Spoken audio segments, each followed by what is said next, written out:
اچھا اس میں ایک اور بات, بس یہ آخری بات, پھر آپ کا ٹائم بہت زیادہ لے لیا میں نے, کہ دیکھو پردے کا حکم عورت کو ہے, مرد کو نہیں ہے. مرد کو یہ کہ وہ ریزرو رہے, انٹیوں سے فری ہونے کی کوشش نہ کرے, لیکن اس کا یہ مطلب نہیں ہے کہ بدتمیزی شروع کر دے ان کے ساتھ. سمجھتے ہو کہ نہیں سمجھتے؟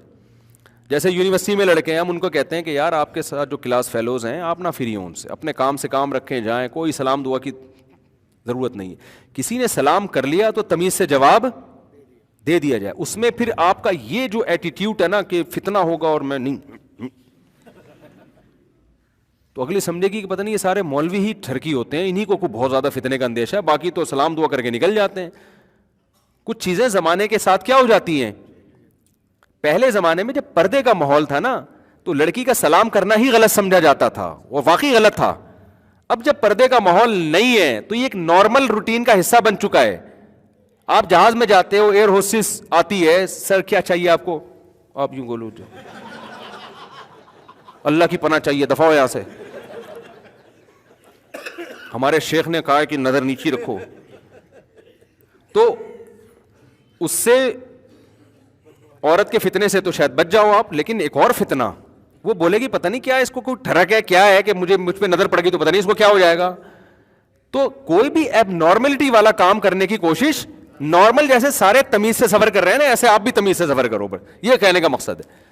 نہ گھور گھور کے اس کو آنکھیں پھاڑ پھاڑ کے دیکھو, اور نہ ایسے بن جاؤ کہ جیسے پتہ نہیں سارا تقویٰ اور للہیت آپ پہ نازل ہو رہی ہے. نارمل بنو, اپنے جذبات پہ کنٹرول کرو, بولو بھائی میری بہن ہے, بس ختم ہو گئی بات. اب یہ میں اس لیے بتا رہا ہوں کہ بعض دفعہ علماء کے ساتھ بھی ایسا ہوتا ہے. مجھے تو یاد ہے ایک دفعہ میں کسی باہر کی ایئر لائن میں سفر کر رہا تھا, اب کوئی کیمرہ سے ویڈیو بنا کے ڈالتا نا, میں تو یہ ڈر رہا تھا یار کسی نے ویڈیو بنا کے ڈال دی تو میرا تو بیڑا غرق, میں تو ایئرپورٹ پہ اترنا مشکل ہو جائے گا. اب ایئر ہوسٹس تھی, وہ ایئر لائن بھی کسی دوسرے ملک کی تھی, ایمریٹس ایئر لائن تھی میرا خیال ہے. اب وہ ایئر ہوسٹس بھی عربی, اب ظاہر ہے ایئر ہوسٹس تو اکثر ینگ ہی ہوتی ہیں. اب وہ کیا ہے, وہ بیچاری, اس کو اردو بھی آتی تھی کیونکہ پاکستان سے اتنے زیادہ اس کو اردو آ گئی تھی. اب اس نے کہا کہ میں آپ کے بیان سنتی ہوں بڑی عقیدت سے نا, تو کھانا وانا سب کو اس نے سرو کیا. پھر میرے ساتھ 2 سیٹیں خالی تھی, ادھر ہی آگے بیٹھ گئی ہوں. اب یہ روسز بیٹھ گئی, کہہ رہی وہ آپ سے مجھے آدھا گھنٹہ اس نے مجھ سے بات چیت کی ہے. اردو تھوڑی کمزور تھی اس کی, لیکن اپنے مسائل اور یہ, اور مجھے آدھے گھنٹے میں مجھے الحمدللہ اللہ سے امید لگا کے کہہ رہا ہوں, کوئی دعوے نہیں کہ مجھے کوئی الحمدللہ فتنہ نہیں ہو رہا تھا. کہ جو ہے نا جیسے ایک ٹین ایجز لڑکوں کو تو وہ تو شاید یہ تاریخی لمحات ہوں ان کے لیے نا, ڈائری میں لکھ لیں. ہم تو بھائی 15 بچوں کے باپ ہیں الحمدللہ, گھر ہے اور ایک ایج بھی ہوتی ہے انسان کی, اور پھر کچھ اپنے اندر بھی. میں نہیں کہہ رہا کہ مجھے تو ڈر لگتا ہے کوئی دعوے کبھی نہ کرو بیٹھ کے, لیکن اس وقت بہرحال مجھے کوئی ایسا فتنہ عام طور پہ ایسے موقع پہ ہوتا نہیں عام طور پہ. تو میں بیٹھ گیا, میں اپنا آرام سے بیٹھوں, وہ ادھر آ کے پہلے تو وہ مسائل پوچھتی رہی, پھر بیٹھ ہی گئی. مجھے یہ ڈر لگ رہا ہے کہ یار کوئی کسی نے تصویر کھینچ کے ڈال دی نا تو میری ایسی کی تیسی. اب بتاؤ میں اس کو اگر اٹھاؤں وہاں سے, تھوڑا فاصلہ تھا الحمدللہ, یعنی بیچ میں ایک بندے کا فاصلہ تھا, وہ فاصلے سے بیٹھی ہوئی ہے. اب میں اس کو بولوں کہ آپ یہاں سے چلی جائیں تو یہ غلط رویہ ہوگا. یہ آپ ایک میسج دے رہے ہیں کہ گویا مجھے آنٹی چونکہ آپ سے بہت فتنہ ہو رہا ہے اور اب میرے جذبات کنٹرول میں نہیں ہے, اور گناہ سے بچنا بھی فرض, گناہ کے مقدمات سے دفع ہو جائیں یہاں سے آپ. نتیجہ چاہے کتنے ہی اچھے اخلاق سے آپ بولیں, تو ایسے موقع پہ جب وہ آپ کو اپنا ایک روحانی پیر و مرشد سمجھ رہی ہے, اور کراؤڈ پورے مجمع میں, کوئی بند کمرے میں تھوڑی ہے, بند کمرے میں کسی عورت کے ساتھ تنہائی جائز نہیں ہے. اتنا براڈ مائنڈڈ نہ بن جائیں کہ شرعی حدود ہی کو کراس کرنا شروع کر دیں. نبی صلی اللہ علیہ وسلم کی صحیح حدیث ہے کہ ایک مرد اور عورت تنہائی میں اکٹھے ہوتے ہیں, تیسرا کون ہوتا ہے؟ شیطان. تو بند کمرے میں کبھی, چاہے کوئی بھی آ جائے, کوئی خاتون آ جائے نا, کوئی بڈھی ہو بیچاری, کوئی بوڑھی ہو 75-80 سال کی, وہ ایک الگ بات ہے, لیکن ینگ کوئی عورت آئے کہ میں نے تنہائی میں ملنا ہے آپ سے, میں کہتا ہوں بھائی آپ یہاں بیٹھیں اور دروازے میں اپنے آفس کے کھول دیتا ہوں. میں لڑکوں کو بول دیتا ہوں بھائی یہ اپنی بات شیئر نہیں کرنا چاہتی, آفس کے دروازے کیا ہوں گے, کیوں آپ اتنا نا براڈ مائنڈڈ بن جائیں کہ شرعی حدود ہی کو کراس کرنا شروع کر دیں نا. پھر اگر وہ کہیں نہیں دروازے بند, میں دروازہ بند نہیں ہوگا بھائی, ٹھیک ہے نا, کیونکہ فتنے کا آپ بدگمانی کا موقع بھی نہ دیں اور پھر اپنے اوپر اتنا اعتماد کرنا. تو 20 قسم کے ہوتے ہیں. تو جیسے جاہل پیر لوگ مل رہے ہوتے ہیں تو نہیں بھائی اب دروازہ کیا ہوگا.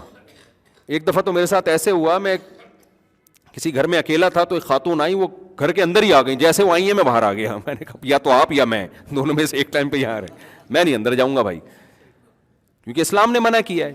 پھر میں نے گھر والوں کو فون کیا, گھر والے آئے, تو پھر گھر والوں کی موجودگی میں ان سے ملا.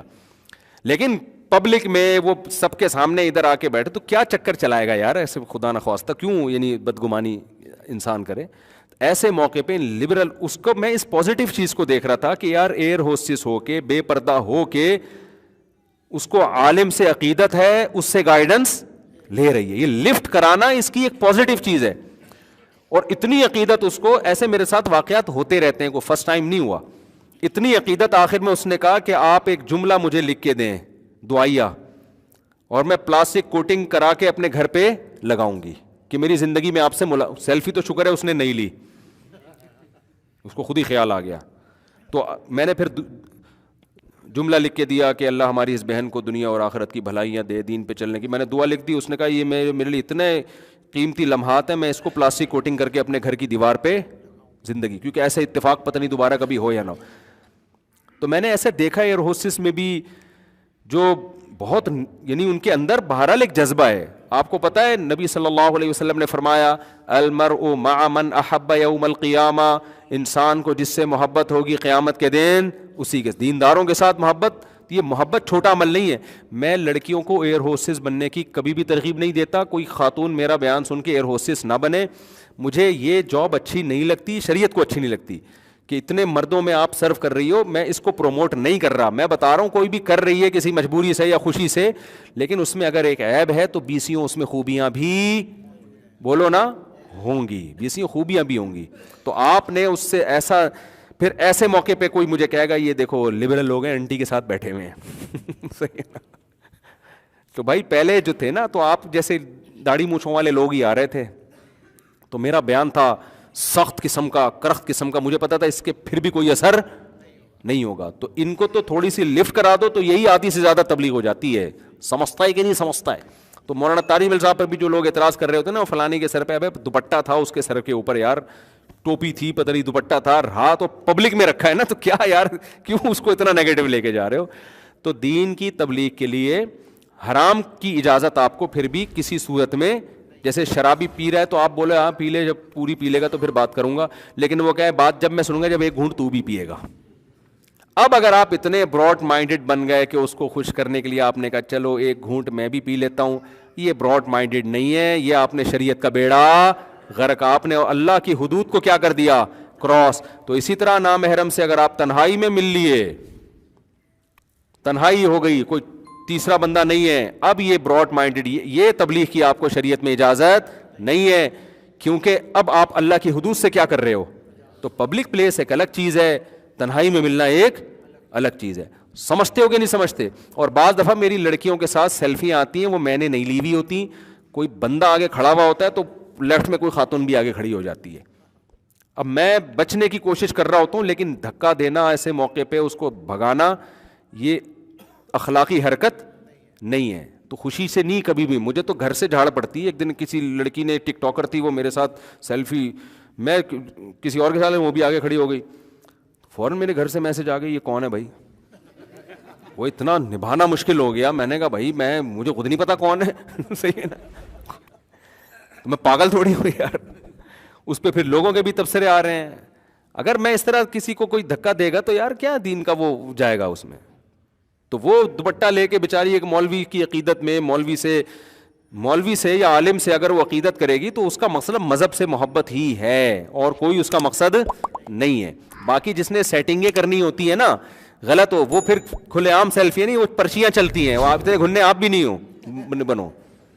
جب کوئی غلط ہوتا ہے نا تو پھر یہ نہیں ہوتا کھلے عام, وہ یہ ہوتا ہے عقیدت کے نام پہ ایک پرچی پکڑا دی. ہمارے زمانے میں ایک بچہ تھا محلے کا جو سیٹنگوں میں استعمال ہوتا تھا.